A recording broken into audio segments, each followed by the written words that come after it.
Imagine yourself coming to America on a boat into Virginia, and you're with your brothers. There's three brothers that are coming here, and you're landing in America, in Virginia, in the mid-1800s, early to mid-1800s, pre-Civil War, and there's tension. There's already some separation. I could look up the actual days, the actual dates, but I think that's less relevant.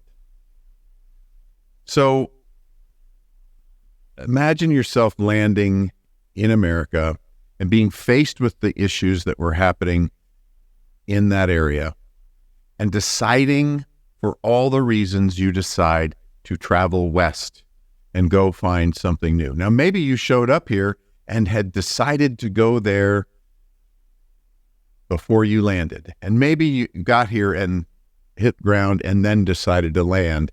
The important part is that you're heading west, you're pioneering, you're going for something new, something better than you've ever had. There's excitement, there's a lot of unknown. There's an attitude and a feeling that you can make anything happen that you need to make this a reality, and that you're creating a new future and a new realm for your family and your children and your children's children to go do something different. Now, the way this story was told in my family was that these three brothers came over from Ireland, and a lot of stories were told over the years that were a little muddy. But at one point, my father went and did a lot of research. He went to Virginia, figured out what boat the three brothers came off of, figured out what their name was and what the spelling of their name was, and even how it got changed. Learned that these brothers had met some women. There's some story that says maybe at least one of them was the daughter of a plantation owner. Another one, maybe not. The story was told that something along those lines, and they all decided to head west, leave the problems that were there. There's a split story between the involvement in either the Underground Railroad or in slavery and all those things. I'm sharing this story because all of these stories that you have from your background or even if it's a very intimate story today of just what's happened in your life, the impact of the story is factual, has a factual part to it, that we can do our best to create the facts, and there's a perspective part of it. So in this story, we're just going to jump back to it, you're imagining yourself and you've landed and you're with someone that you love and you've decided to do something different than what's happening around you, and you don't want all the problems of today. You want to go out and create something new that has different problems, that you get to create your own world, and you head west. So there's a book that was written about this that I heard about that says, man, this book was written about your family and about the challenges they had moving west. And it was all done as fiction, but they gave us the author gave my dad a legend of whose name was who in the story. And it was as factual as he could make it, but he resisted doing it as a nonfiction book because of other stressors that I don't really know or understand. So imagine yourself in this story that's worthy enough to be written about. And now you're a young person and you're listening to your father or your uncle or other people tell this story about these brothers and them moving west and them picking up territory and meeting the love of their life and marrying them, and here's the maiden dame, and here's all these things. Well, let's fast forward and let's just think about what it would be like and the stories you'd hear about how you moved west and what types of vehicles, or in those days it was wagons or trains or other things. So walking a lot. There was a story told about my namesake, Jeff Spikes, that he only walked anywhere he went. Well, this family made it all the way to West Texas and settled in a fairly desolate part of West Texas outside of Lubbock in a little area called Old Emma, which no longer exists. There's only a cemetery now called Old Emma Cemetery, and settled in this area. Well, during the Civil War, one of the brothers, my great-great-grandfather, I believe, was decidedly given a position as captain in the Confederate Army, and his job was to find draft dodgers. Now, imagine, and if you're connecting to this story, I want to ask a question right now. I'm curious who you're connecting it with. Are you connecting with the kid listening to the story? Or are you connecting with someone in the story, one of the brothers? Maybe you're connecting with one of the wives. Maybe you're connecting with one of the children that are in the story that are coming west. It's a family. They're growing a family as they're coming west. Maybe you're connecting with friends of them that are just along for the ride and you're watching them from the side. Think about who you're connecting with.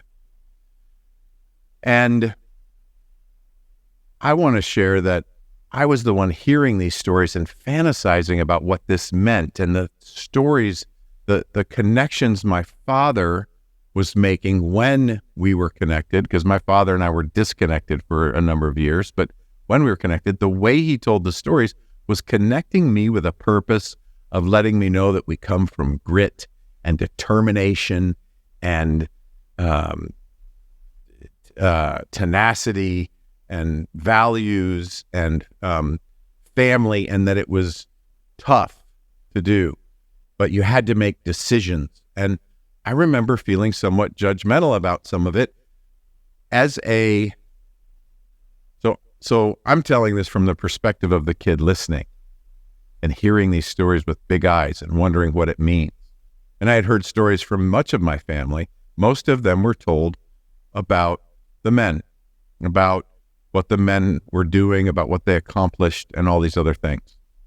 So in this story, there's a man that was very good with horses, and he was part of the cavalry, and he was given the assignment of roaming West Texas and looking for draft dodgers and holding them accountable to enlist, because that was his job. And he runs across a man that was carrying a buckboard of food. And he was a draft dodger, and he stopped him and says, "I'm here to take you to be accountable." And the story was told that he asked and begged and said, "Please, I'll go peacefully if you allow me to take these supplies home to my family so they can be fed and nourished, and then I'll go with you peacefully." And my ancestor, 3-4 generations ago, said, "No. You must come with me." Now, I picked that apart as a teenager. So, well, that's kind of a jerk thing to do. Why would you not let them do that? That doesn't seem fair. And I was given a patriarchal view example of, this isn't just about being patriarchal. This is just the way I perceive it today and how I thought of it through some of what was going on in the hindsight that I have today. This very stern teaching that back then you never knew who you were riding up against, and you had to live in the moment and take the advantage of what was happening, and it wouldn't have been wise for him to put himself at risk to go and allow him to do that. Now, as a young man, I got to decide if I agreed whether or not that was right. And I got to have my own opinion whether I ever crossed a state or a territory or anything of risk to go do something different without any perception or understanding of what that man was going through.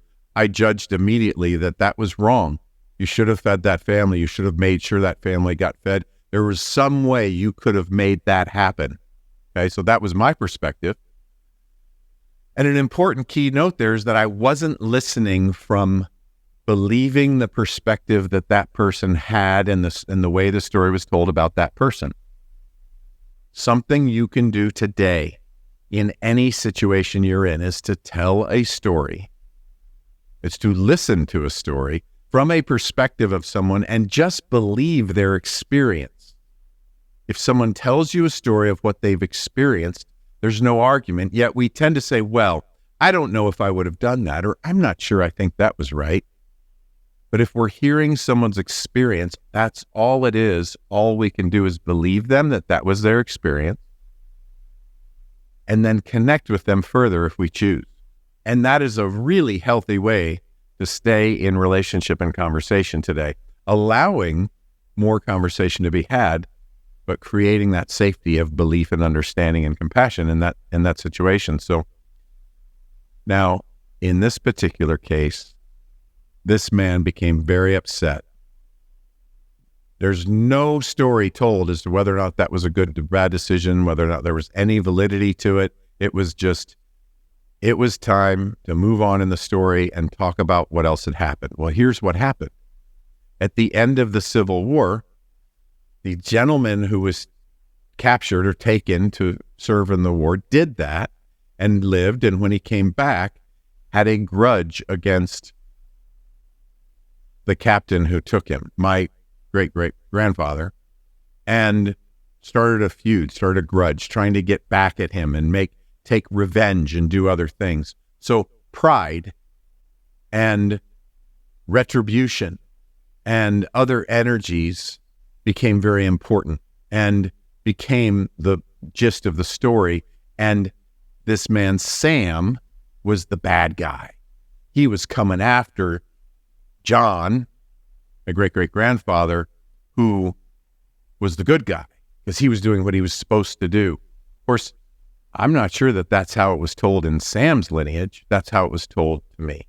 Now, this is not the most exciting story right now, but what happens as we start scrolling forward is we get up closer to the late 1800s, into 1895, 6, 7, and the Spikes brothers decided to leave that area and go somewhere else because they were tired of being hassled by Sam and his family.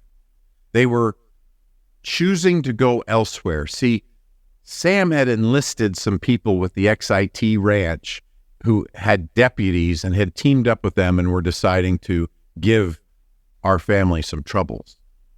And we did the right thing and walked away from the fight in our own way of making it right, and went to find our own space and settled into an area of New Mexico south of Tucumcari, where there's a place called the Mesa Redonda, and became part of history. It became part of history, and there's a creek and a canyon there named, you can look it on a map, Spikes Creek or Spikes Canyon. There's a wonderful outpost there with the old homestead and everything else still there. And there was a lot of pride sharing this. And we were looking to raise our own cattle. And Sam brought the XIT and decided that we were taking their cattle. So we were fencing off an area around the mesa to prove that we weren't taking anyone's cattle and that we only had our cattle in that space. And when Sam and a group of these deputies came and hid in a bluff and ambushed these brothers and shot them down while they were being called up for dinner. Now that led to two of the brothers dying and one of them crawling into a bush and being carried 30 miles in a buckboard with his guts in a gunny sack, and this gruesome story of life and death. And they moved to Lubbock and married Mother Spikes, who had been there. And in the 1930s, a book was written by someone about the XIT ranch, and in it was a chapter called The Spikes Gang.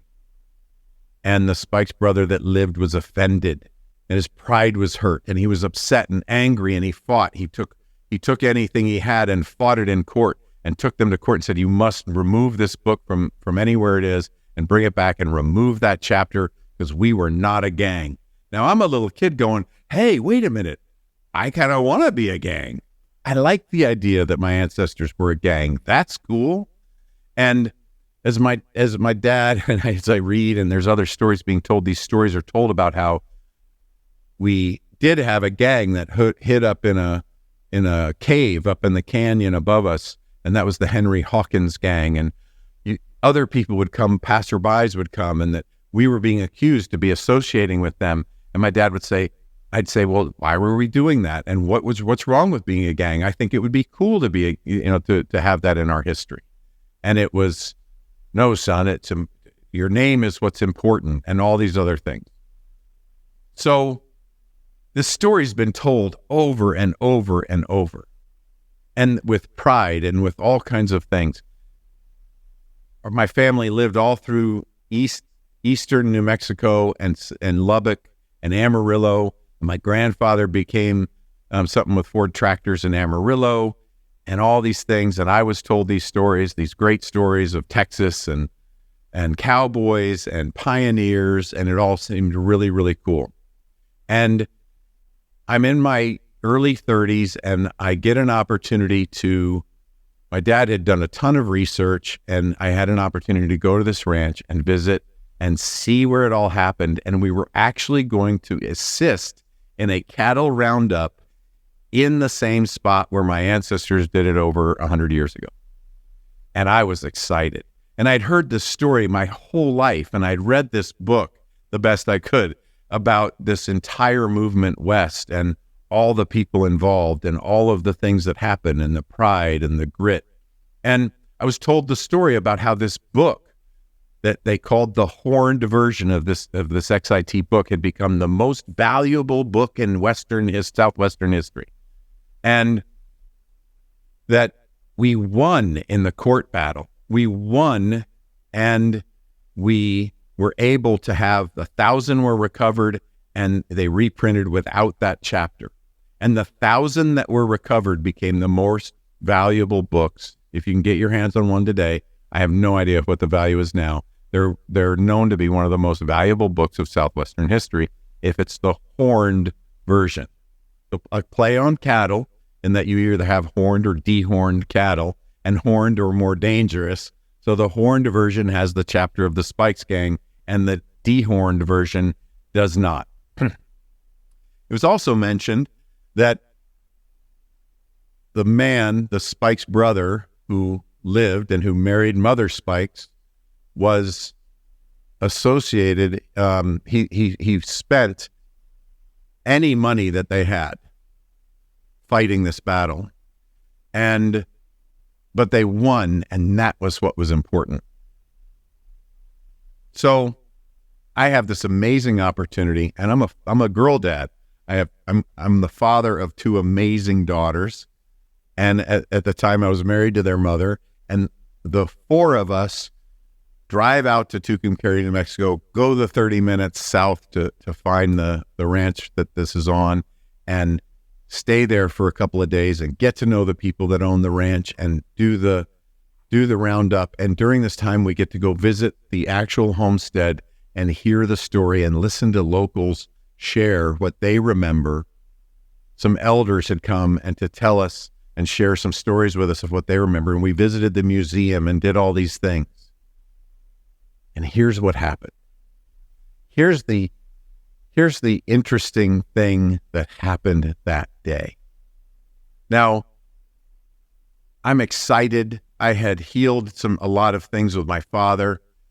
We were getting along. We were looking at the history and looking for the pride in our family and trying to pass down something positive. And we were trying to reconcile some things of history that didn't make sense to us and that we wanted to make sure we had a better, clearer picture of. And all of these things about how the men in our family had interacted, not just with themselves or with others, but in the world in general, and what kind of causes we were involved in. And it was, to me, a somewhat exciting time. I had gone to the extent of sharing to great lengths with my daughters what they could expect soon, And it's led to a very long relationship with an actual cattle ranch here in Arizona. That's a story for another day. And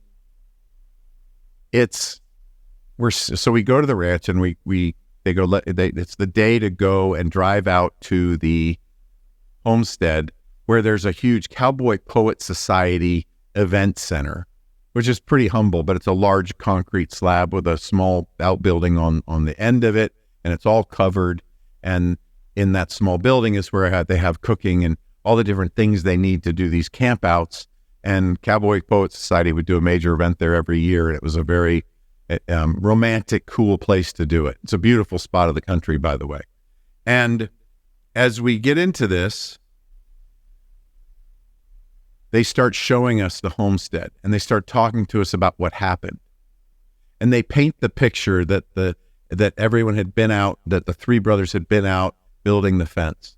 And they painted the picture of what it was like when strangers came by and they needed water, and how you never turned anyone away for basic life necessities, because they were 30 miles from anywhere, and the only way to get around was horse carriage or walking.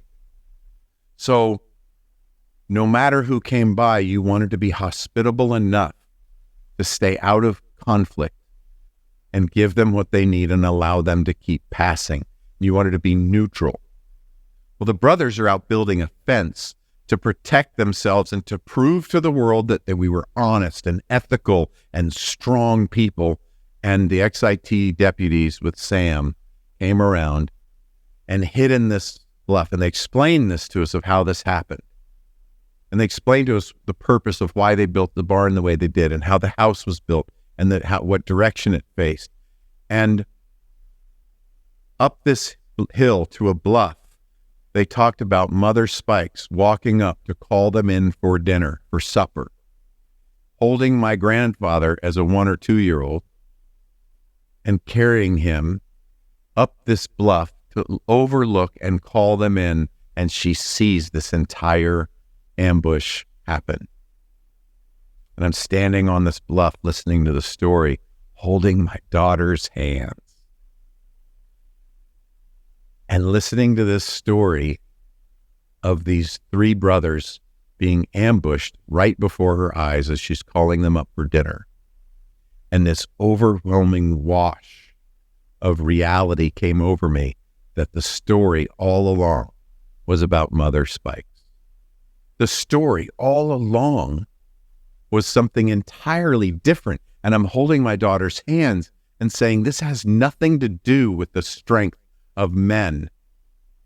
If anything, it's a story of pride and arrogance and control and all these things that are not always healthy for us, that can be taken too far. And it's a story of it being taken farther than it ever needed to be, taken too far. But Mother Spikes doesn't have room in the story yet. And I'm holding my daughter's hands saying, girls, are you listening to this story? Do you understand the strength, the fortitude, the goodness, the love that comes from your great-great-grandmother that stood there holding her child watch this happen? And I started asking questions. What happened with Mother Spikes? What happened? What did she do? How did that work? And now we have a story of all kinds of other things that were just never shared. And guess what? She enlisted the help of the Hispanic family that lived on top of the mesa and raised sheep. So now we have a conflict of race, and we have a conflict of sheep herders versus cattle. All of those things could have been explosive, just like the family feud was that was being caused between Sam and my great-grandfather. Now, the man that the actual challenge happened with during the Civil War had passed. He had already passed, and it had changed one generation, and this was the next generation that was being punished for that act. So what happened was Mother Spikes went down to where they were, found the one brother that had crawled off into a wash and survived with a belly wound, somehow made contact, or they heard the noise and came down with this family that lived on top of the bluff, and enlisted them to wrap him up, wrap his midsection up, and take him in the wagon and get him to help so maybe he would survive. And she took the boots off of her husband and helped him die. The other brother was already gone.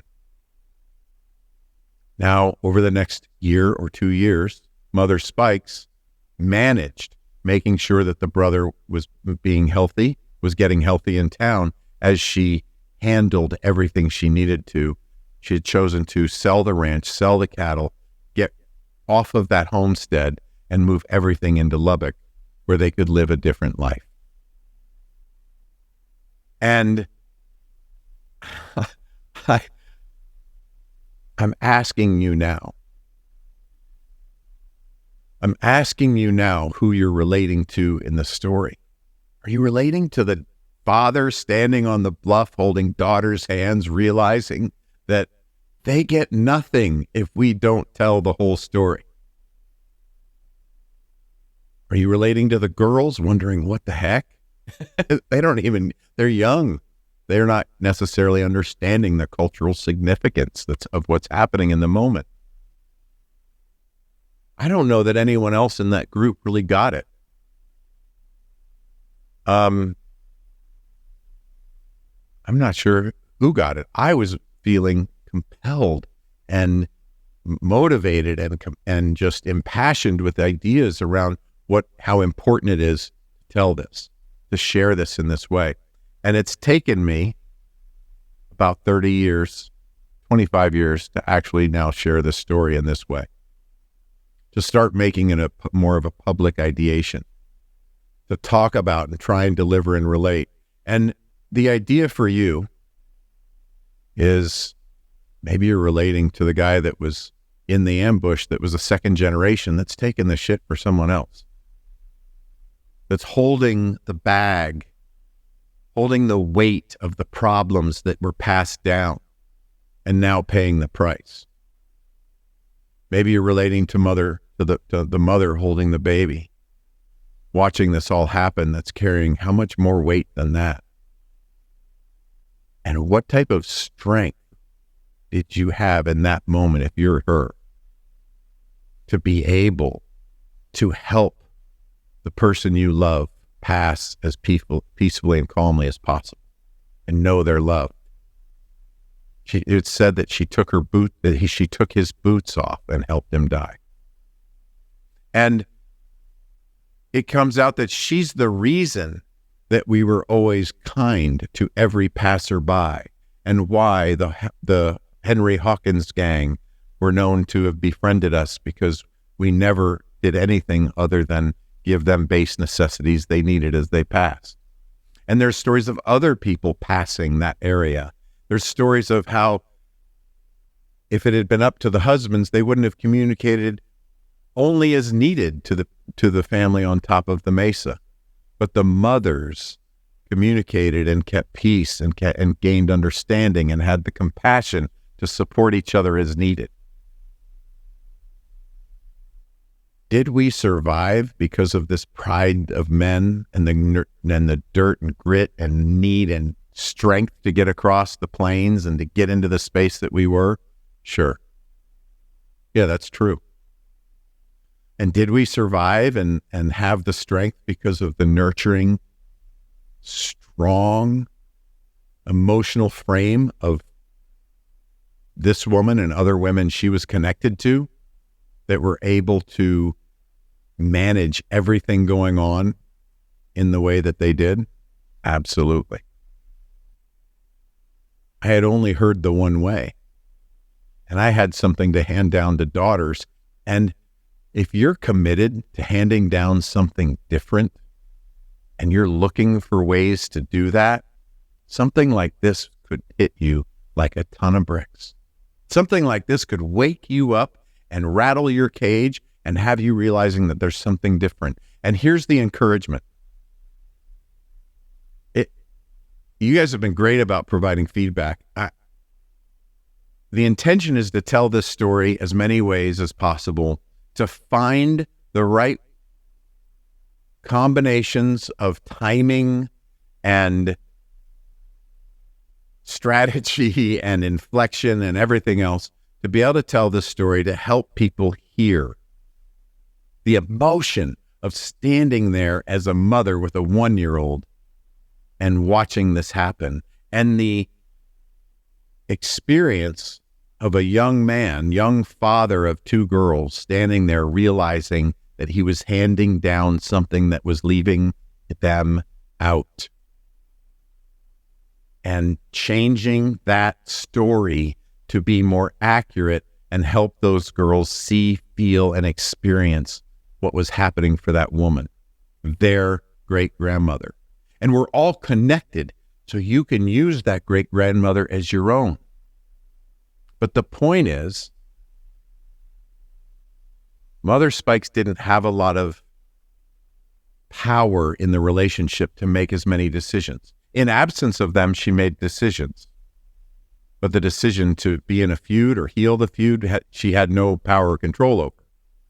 The decision to move back to Lubbock was a decision probably of mostly need and necessity. She could have stayed out there, but it makes sense without the help and the support and all of that to liquidate and move and go somewhere towards a city. And then it makes sense historically that she would marry the brother that lived. There weren't all the options then, and that was a standard, quote-unquote, standard thing to do. She wasn't being, in my understanding, edified as this powerful, strong person that was able to do all those things, although I would imagine, can you imagine that people that knew her could feel that and sense that coming from her? And maybe she was all for fighting that battle with the court, and maybe she wasn't. But what I found out later was that she came to her end in life running a small boarding house that doesn't even stand anymore in downtown, somewhere around downtown Lubbock, which has completely changed today. And it was humble, and it was of service, and the same strength and kindness that she had, and the same grit and determination that she had holding that baby, watching that happen, living this life and making the best of what she was given and what she had and what she created. So creating the best with all of that is how she took it to the end. That same grit of service is how she ended running this boarding house. Now, I don't know about her final days. I just know that was her final place of being of service. And I can find a lot more history and stories about the men than I can her. And I wonder what would have been different. Can you imagine having a workshop of women imagining what decisions would have been different had they had the same voice that they have today? Maybe a workshop of men and women considering what could we, if we were in the same situation, a similar situation today, collaborating as partners instead of a hierarchical structure of who's in charge. If we were true partners, would we be making different decisions? Would we have a different outcome? Would we have been able to save our money and do something different? Or would pride of the family name have mattered the most? We don't know. But what we know is that without her perspective, the story's half told and people are left out. People's hope, your understanding, and your potential compassion for the story, and your understanding of the strength of varying issues that are as current today or more current today as they were then, are all at play in this story. And for years, they were only told from this one perspective of these men in this family starting in Ireland and coming here. So you get to be the judge. You get to be the one to say whether or not this is an impactful story that could help a lot of people open their minds. You get to be the ones to see if there was enough emotion and charge in this idea of holding girls' hands and realizing that this story was much more of a matriarchal story than anything else.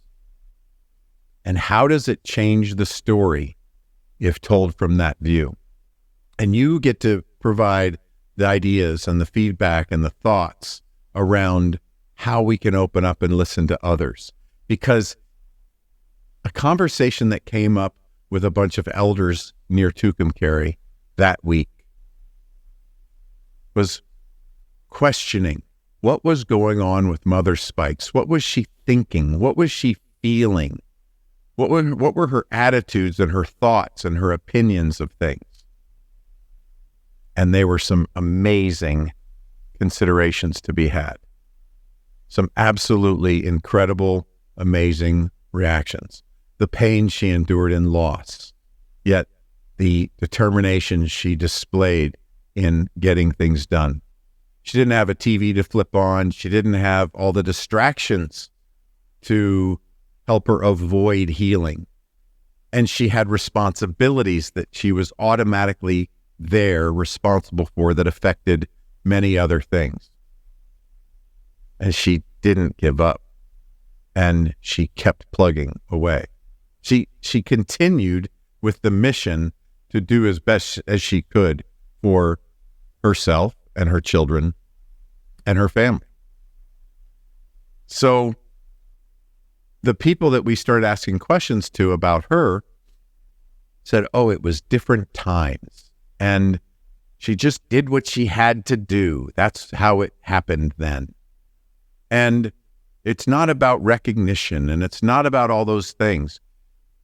And we have pictures of the house. We have a few things, not much. We have a few things,